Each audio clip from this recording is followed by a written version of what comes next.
Check कर रहा हूं सेकंड बजट कि पैसे आएंगे कहां से, from where I will arrange cash budget, cash management कह दें, कैश फ्लो कह दें, वर्किंग कैपिटल बजट कह दें, कुछ भी कह दें, मुझे मतलब नहीं है। मैं इस समय आपको इस दुनिया का सबसे I want to tell you the important budget जिसका नाम है कैश बजट। बेटे आप हर रोज सुबह घर से बाहर निकलते हो ना, तो आप चेक करते हो कि आपके पास कैश कितना है। मेरी बात आप समझ रहे हो? आप लिखो, मैं एक सेकंड में आ रहा हूं, आप लिखो, एक सेकंड में आ रहा हूं।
बेटा कैश बजट अब हम करने जा रहे हैं, बिकॉज फाइनेंशियल बजट्स में हमें 4 बजट्स डिस्कस करने हैं। The first is capital expenditure budget, वो मैंने डिस्कस कर दिया। अब मैं ये चेक कर रहा हूं कि जो भी ऑपरेशंस करनी है, जो भी खर्चे करने हैं, whether it is the revenue expense, whether it is the capital expense, पैसा आएगा कहां से। तो आप लिख रहे हैं cash budget, cash management, cash flow, or I can name it as working capital budget, because I want to find out that how much will be the working capital I require. Working capital is current assets minus current liabilities, तो कुछ वैसे ही करने वाले हैं। ठीक है जी, तो लिखे आप, पहले लिख लें the cash budget traces, the cash budget traces, the cash budget traces the inflow and outflow of cash.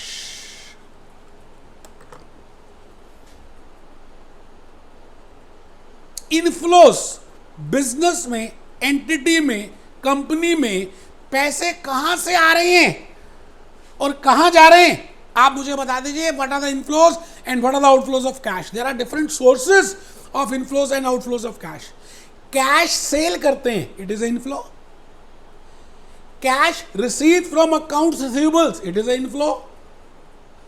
Cash received from interest, it is an inflow. Cash received from sale of non-current assets, it is an inflow. I think आप समझ रहे हैं जो मैं कहना चाहता हूं। बेटे आपको चेक करना है ऐसी कौन सी ट्रांजैक्शंस हैं जिससे पैसे आ रहे हैं। ट्रांजैक्शन का मतलब है whenever there is a change in the accounting equation, assets is equal to liabilities plus capital. Whenever there is a change in that accounting equation, there has to be some inflow or outflow of cash. बड़ा simple है। तो cash budget और कुछ नहीं, उन पूरी inflows और outflows को एक साथ लिखना और उसका एस्टिमेट करके चेक करना कि भाई आप सुबह घर से निकलते हो, इतने पैसे हैं, ये मुझे रामलाल देगा, ये श्यामलाल देगा, ये मुझे मोहन को देने, ये बंटी को देने, ये बबली को देने, एंड में मेरे पास इतने पैसे बचेंगे। Similarly, as a management accountant, you have to calculate that how much balance, closing balance you should have, or how much closing balance you are left with in the cash. I am not talking of cash and cash equivalent. I am only talking of cash, रोकड़ा, ये पैसा। आइए मैं यहाँ पर चाहता हूँ कि आप लिखें the cash budget traces the inflows and outflows of cash on a month to month basis or on a week to week basis और on day by day basis, कुछ भी। आप मेरी बात समझ रहे हैं? या तो वीक बाय वीक बेसिस, या डे बाय डे बेसिस, और month by month basis. Cash budget generally हम डे बाय डे भी बनाते हैं। आप हर रोज चेक करते हो कि आपकी पॉकेट में कितने पैसे हैं और आपको कितने पैसे चाहिए, आपको कितने पैसे कहाँ से लेने हैं। तो बेटे यही काम एज ए मैनेजमेंट अकाउंटेंट हम डिस्कस करने वाले हैं। आप सभी इस समय कमर सीधी करके लिख रहे हैं। मैं फिर रिपीट करता हूँ, एग्जामिनेशन के लिए cash budget is the most important. तो आप लिख रहे हैं cash budget has following 3 major components. Cash budget के 3 मेजर कंपोनेंट्स होते हैं दोस्त। पहला, रिसिट्स ऑफ कैश। दूसरा, यूजेस ऑफ कैश। तीसरा, कैश एक्सेस और कैश डेफिशिएंसी। अभी देखेंगे, आप लिखते जाओ यार। मैं फिर रिपीट करता हूं, मैं आपके सामने लिख रहा हूं cash budget has following 3 major components. Cash budget के 3 कंपोनेंट्स हैं। पहला, रिसिट्स ऑफ कैश, पैसे आ कहां से रहे हैं, पैसे जा कहां रहे हैं, और आखिरी में कैश सरप्लस बचा या कैश डेफिशिएंसी बच गई। उधार लिया बैंक से या आपने, आपके पास एक्सेस पैसे बच गए। बेटे आपको मालूम है बचपन में आप सब ने कैश अकाउंट प्रिपेयर किया था। ये होती थी रिसिट्स ऑफ कैश और ये होता था यूजेस ऑफ कैश, कि भाई रिसिट्स इतनी है, यूजेस इतनी है।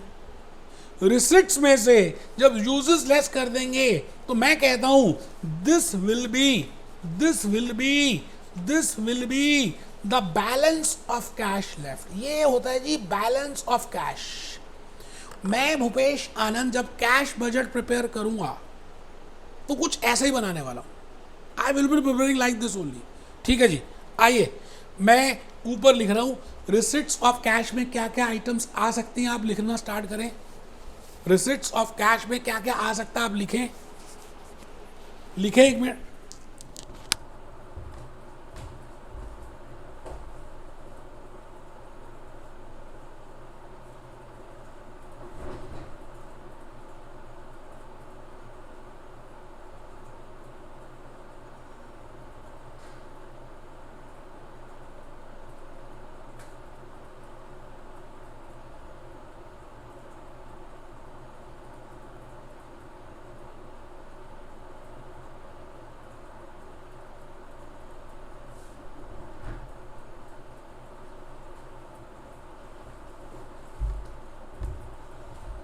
बेटे रिसिट्स ऑफ कैश में मैंने लिखा कैश सेल्स। आपने जो कैश में बिक्री की, cash collected from account receivables, it means जो क्रेडिट सेल्स की, उसके पीछे जो क्रेडिट पीरियड दिया उससे कितने पैसे आपको डेटर से, अकाउंट रिसीवेबल से मिले।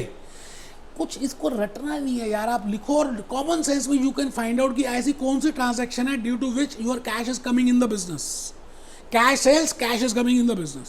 Cash collected from account receivables, cash is coming in the business. Cash received from sale of non-current assets, cash is coming in the business. And sale of non-current asset, cash is coming in the business. Similarly, I can easily find out what are the uses or disbursements of cash. Cash कहाँ गया? Cash paid for purchases. Cash paid to accounts payable. मैंने credit purchase की, उनको payment की. Cash paid for dividend, cash paid for interest, cash paid for machinery. अरे यार कोई भी ट्रांजैक्शन है अगर पैसे जा रहे हैं तो यूजेस में आएगा। It means I am preparing a projected cash use, I am calculating a projected cash receipts. मैं इस समय प्रोजेक्टेड रिसिट्स ऑफ कैश निकाल रहा हूं और मैं इस समय प्रोजेक्टेड कैश यूजेस कैलकुलेट कर रहा हूं। आप समझ रहे हैं? लास्ट में मैं जब यूजेस और रिसिट्स को देखूंगा तो मेरे पास क्लोजिंग बैलेंस आ जाएगा। आप सभी के सभी मेरे दोस्त हैं, इसलिए आप सभी कैश एक्सेस और कैश डेफिशिएंसी को भी निकाल रहे हैं। There are 3 components of cash budget. First is cash receipts, आपने लिख लिया। सेकंड इज कैश यूजेस, आपने लिख लिया। बेटे रिसिट्स में से जब यूजेस लेस करेंगे तो कैश सरप्लस आएगा या कैश डेफिशिएंसी आएगी। आप कोई भी अकाउंट का बैलेंस निकालते हैं तो कुछ ना कुछ तो बैलेंस बचता है ना, या तो देनदारी होती है या लेनदारी होती है। तो मैं यहाँ पे लिख रहा हूँ कैश एक्सेस और डेफिशिएंसी में ओपनिंग बैलेंस ऑफ कैश, ठीक है जी, plus receipts of cash minus uses of cash minus minimum cash balance requirement. Minimum cash balance requirement, कई बार ऐसा भी होता है जैसे आपकी बॉडी में एक नॉर्मल ब्लड प्रेशर होना चाहिए सर्जरी से पहले, रामलाल की बॉडी की बात है। Similarly in the business we have some amount of cash always, that is a life blood of an organisation, वो हमेशा चल रहा होता है, उसको हम बोलते हैं that is named as minimum cash balance requirement. तो मिनिमम अगर दिया होगा तो लिख देंगे, ठीक है सर, बहुत बढ़िया। मैं ऊपर लिखा मैंने कैश एक्सेस और deficiency opening balance of cash plus receipts of cash minus uses of cash minus minimum cash balance if it is given that this much balance has to be there. इतना less करने के बाद, मतलब मैंने ये opening और ये receipts जमा कर दी और ये दोनों लेस कर दिए, ड्रामा जो बच गया, अगर पॉजिटिव आया तो एक्सेस कैश है और नेगेटिव आया तो डेफिशिएंसी ऑफ कैश है। मैं भूपेश आनंद इस समय, मैं सीए, मैं सीएस, मैं यूएसए, मैं सीएमए, मैं लंदन, आज आपके सामने खड़ा हूं बेटे, बातें कर रहा हूं। आप मेरे सामने एक बात और लिख रहे हैं, एक्सेस कैश अगर आ गया ना तो उसकी हम इन्वेस्टमेंट कर देते हैं, मनी मार्केट में इन्वेस्टमेंट कर देंगे, we will invest somewhere in the temporary investments. और अगर डेफिशिएंसी आ गया तो मुझे बोरो करना पड़ेगा, शॉर्ट टर्म बोरिंग्स करनी पड़ेंगी, मनी मार्केट से बोरो करना पड़ेगा, बैंक ओवरड्राफ्ट लेना पड़ेगा, कैश क्रेडिट लेना पड़ेगा। तो मैंने लिखा है कि if there is a excess balance then this amount is to be invested as per the policy. I have to invest either in CD or in treasury bonds as the case may be as per the policy. मुझे वो पैसे घर में नहीं रखने, मुझे कहीं invest करने हैं। और अगर डेफिशिएंसी ऑफ कैश आ गया तो बेटे आपका पास बैलेंस कम है तो आपको जल्दी से या तो बोरोइंग करनी है या बैंक से ओवरड्राफ्ट लेना है या आपने मनी मार्केट से उधार लेना है, मतलब आपको वो बैलेंस भरपाई करनी है। ये सारी बातें आपको तब समझ आएंगी जब आप कैश बजट प्रिपेयर करेंगे। तो बेटे सबसे पहले मैं अभी केस स्टडी कराने वाला हूँ, लेकिन कैश बजट को बनाने से पहले आप अगर उसका फॉर्मेट बना लें, आय हाय बेटे फॉर्मेट अपने हाथों से बनाओ दोस्त। मैं रिपीट कर रहा हूँ, एमसीक्यू आएगा तब भी और नहीं आएगा तब भी, लॉजिकली बता रहा हूँ, आपको फायदा होगा। आपको मैं थोड़ा सा मोटिवेशन के लिए गाना दिखा रहा हूँ, देखिए क्या कहते हैं पापा। पापा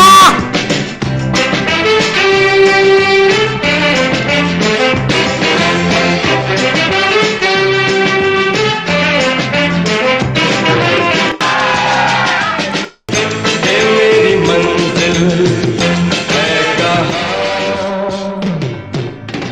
पापा कहते हैं बड़ा नाम करेगा, बेटा हमारा ऐसा काम। पापा कहते हैं बड़ा नाम करेगा, बेटा हमारा ऐसा काम करेगा। हिम्मत नहीं हारनी यार, आगे चलना है मेरे दोस्त। आइए let start with the journey. मैं भूपेश आनंद आज आपके सामने चाहता हूं कि आप लिखें, हेडिंग लिखें कैश बजट और फॉर्मेट फॉर द पीरियड। आप यहां पर लिख रहे हैं, थोड़ा सा बेटा वो गलती हो गई, अभी मैं ठीक कर रहा हूं, कोई बात।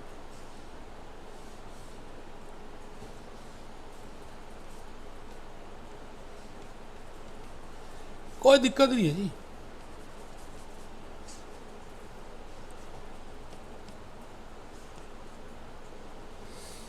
मैंने यहां पर लिखा है जी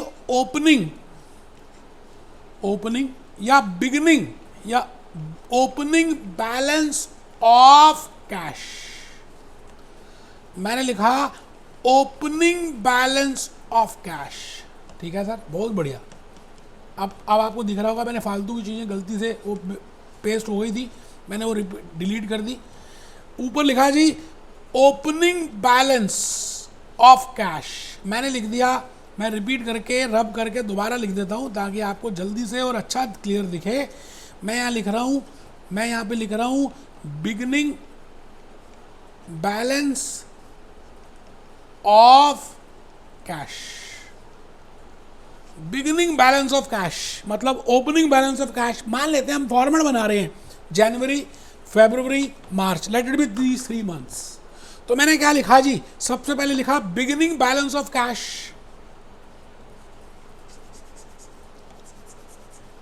beginning balance of cash plus receipts of cash, receipts of cash मतलब मेरे पास पैसे कहाँ कहाँ से आएंगे। मैंने अभी अभी आपको इसकी डिटेल ऑलरेडी बता दी है। कैश सेल से आएंगे, cash collected from account receivable से आएंगे, cash sales from non current asset से आएंगे।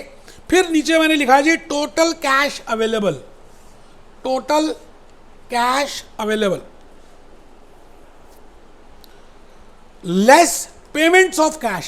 मैंने अभी अभी बताया आपको uses of cash, disbursement of cash, payment of cash कहाँ कहाँ होगी, cash purchases, cash paid to accounts payable, cash purchases, cash paid for purchase of non current assets, interest paid, वो सब आपको ऑलरेडी बता दिया। ठीक है जी। तो इसके बाद लेस करेंगे तो यहाँ पर आ गया जी मिनिमम बैलेंस, मतलब मुझे इतना बैलेंस चाहिए। अच्छा, ये कंपलसरी नहीं है कि सभी क्वेश्चन में मिनिमम बैलेंस गिवन हो, अगर होगा तो लिख देंगे, नहीं तो छोड़ देंगे। ठीक है सर। आप जब सब लेस कर देंगे तो आपके पास क्लोजिंग बैलेंस आ जाएगा, लेकिन क्लोजिंग बैलेंस में आप चेक करेंगे कि वो एक्सेस कैश है या डेफिसिट कैश है, because excess cash has to be invested and deficit cash has to be arranged. वो हम क्वेश्चन करते करते देखेंगे। आप सभी कमर सीधी कर रहे हैं बेटे, 5 मिनट रह गए हैं खाली लेक्चर के, और ये केस स्टडी बड़ी प्यारी सी है जी।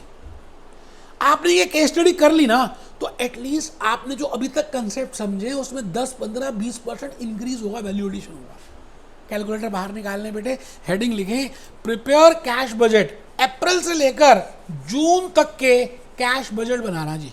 इसका मतलब अप्रैल का बनाना है, मई का बनाना है, जून का बनाना है, अप्रैल का बनाना है, मई का बनाना है, जून का बनाना है। ठीक है जी। नीचे लिखी हुई है सेल, पहला कॉलम है मंथ्स का, फरवरी, मार्च, अप्रैल, मई, जून। वो कहता है जी इन 5 महीनों की सेल दी हुई है। एक बच्चों को नींद आ रही थी, वो कहता है जब बजट ही अप्रैल, मई, जून का बनाना है तो why they have given the sale for February and March. उस बच्चे के कान पे थप्पड़ मारूंगा मैं अभी। पहले क्वेश्चन तो पढ़ लो, क्या पता जरूरत हो जाए। Second column is sales, better है आप यहाँ लिख लीजिए credit sales. Third column is purchases, आप यहाँ भी लिख लीजिए credit purchases. Fourth column is you have paid wages to the labourers. आराम से बेटे, कोई जल्दी नहीं है। वैसे मैंने पहला कॉलम बनाया मंथ्स का जिसमें 5 महीने दिए हुए हैं, फरवरी, मार्च, अप्रैल, मई, जून।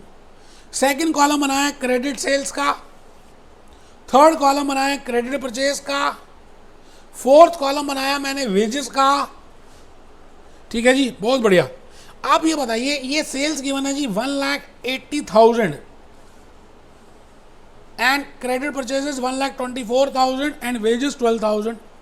इसी तरह से मार्च की दी हुई है, आप सब लिख रहे हैं। अप्रैल की दी हुई है, मैं जान के लाइन ड्रॉ कर रहा हूँ कि आप लिखें, आपको थोड़ी शर्म आ जाए और आप लिखें।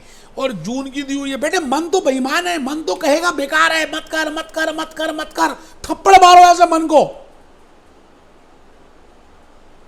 लिखो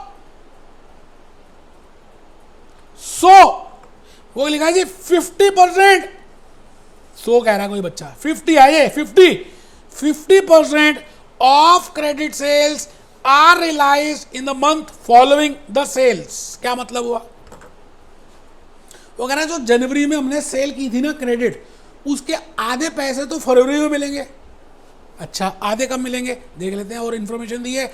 and the remaining 50% will be realise in the second month following.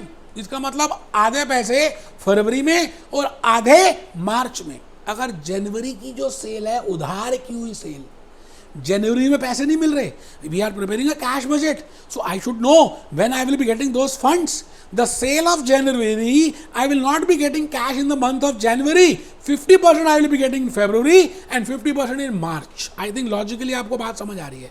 लिख लो यार, लिख लो। Next is accounts payable. Are paid in the month following the month of purchase.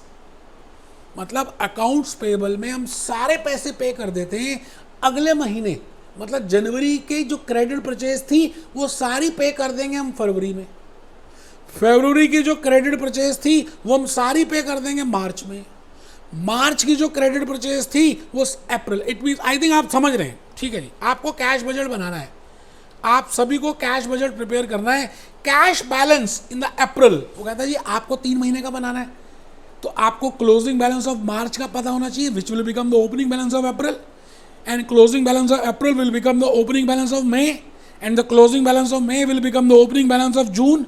I know that भाई, एक दिन का क्लोजिंग अगले दिन का क्या होगा, ओपनिंग।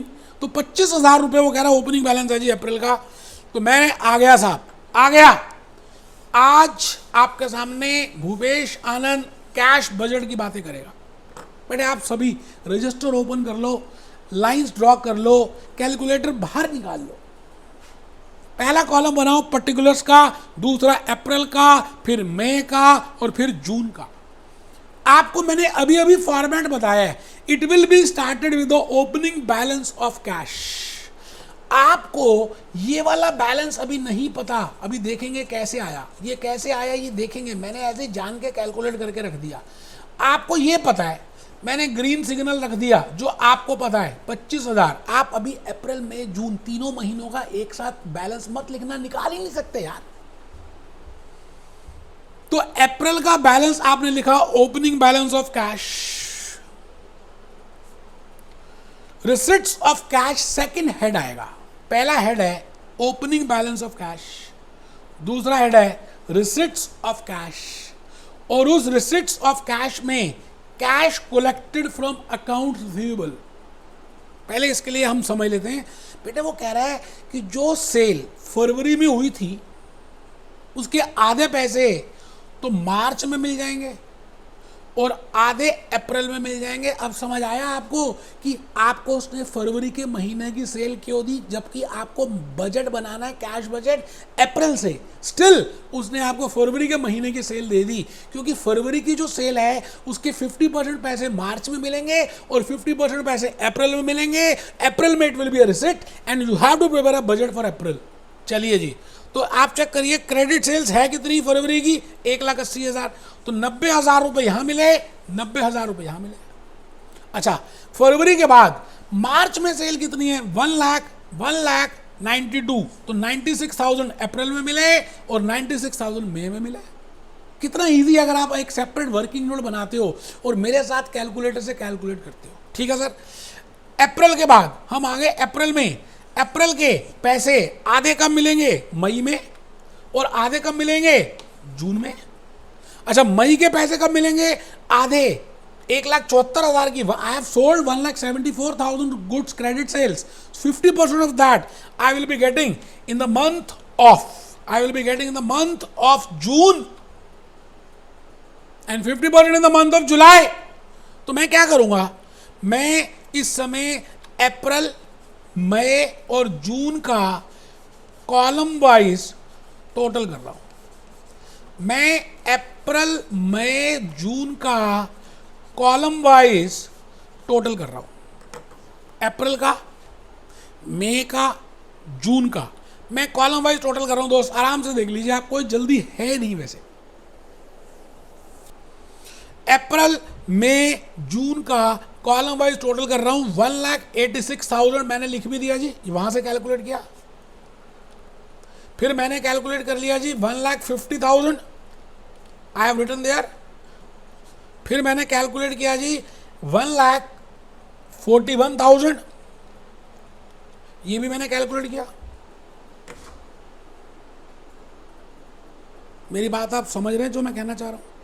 टोटल कर दीजिए receipts of cash, opening balance of, पहले अप्रैल का निकालिए 2,11,000। बेटे मई का भी नहीं कर सकते क्योंकि मई का ओपनिंग बैलेंस नहीं पता। पहले अप्रैल का महीने को कंप्लीट कर लेते हैं। ठीक है जी, अप्रैल के महीने को टोटलिंग कर लेते हैं। ठीक है, अकाउंट्स पेबल 1,44,000। चेक करते हैं कैसे निकाला। देखो जी, फरवरी में जो सेल हुई उसको मार्च में पे किया, मार्च वाली अप्रैल में पे किया। इसका मतलब आपने 1,44,000 की जो परचेज की थी आपने 1,44,000 की जो परचेज की थी मार्च में, उसको आपने अप्रैल में पे किया होगा। आप चेक करो, मैं वही लिख रहा हूँ 1,44,000। हैव अ लुक बेटे, बड़ा इजी है यार। और जो परचेज आपने अप्रैल में की थी वो मई में पे कर रहे हो, और जो मई में की थी वो जून में कर रहे हो, एक महीने बाद कर रहे हो और क्या, और वेजेस उसी महीने की दे रहे हो। तो आप चेक करो, वेजेस क्या उसी महीने की दे रहे हैं बेटे? उस महीने की कितनी है? अप्रैल की कितनी है? 11। मई की कितनी है? 10। जून की कितनी है? 15। तो 11, 10, 15, आप चेक करिए जी, 11, 10, 15। कैलकुलेटर अगर हो, इरादे बुलंद हो, बात लॉजिकली समझने की एक इच्छा हो, तो भगवान आ जाते हैं यार। ये तो कैश बजट है।